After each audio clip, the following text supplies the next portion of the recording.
ஒருத்தர் உங்களை விட்டு போகணும்னு சொன்னால் விட்டுடுங்க, பிடிச்சி வைக்க முயற்சி பண்ணாதீங்க. அப்போ உங்கள் லைஃப்பில் அவங்க வராமல் இருந்திருக்கலாமே நீங்கள் சொல்லலாம், கேட்கலாம். பிடிச்ச ஒரு பர்சனை லைஃப்லாம் பிடிக்கணும்னு அவசியமே இல்லை. இந்த லவ், ஃப்ரெண்ட்ஷிப், ஃபேமிலி எங்கோ ஒரு இடத்துல யாரோ ஒருத்தர் பண்ணுறது பிடிக்காமல் போகலாம். அன்பு, வெறுப்பாக, கோபமாக கூட சேஞ்ச் ஆகலாம். லைஃப் லாங் யாரோ ஒருத்தர் நம்ம கூட இருப்பாங்கன்னு நினைக்கிறதே ரொம்ப தப்பு. இந்த திங்கிங் தான் உங்களை இன்னும் ரொம்ப பலவீனமாக ஆக்கும். அந்த பர்சன் உங்களோட இருக்கணுமா, உங்களுக்காக மட்டும் இருக்கணுமான்னு யோசிச்சுக்கோங்க. உங்களுக்காக மட்டும்தான் இருக்கணும்னு திங்க் பண்ணால் கண்டிப்பாக போக தான் செய்வாங்க. ஒரு பர்சனுக்கு பெஸ்ட் கிஃப்ட் தரதுன்னா என்ன தெரியுமா? அவங்களாவே இருக்க விடுறது.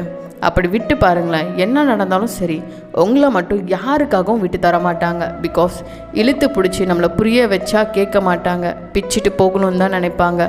முடிஞ்ச அளவுக்கு ரிலேஷன்ஷிப்பை சிம்பிளாக ஹாப்பியாக கொண்டு போங்க. கண்டிப்பாக உங்களை விட்டு போகணும்னு நினைக்க மாட்டாங்க.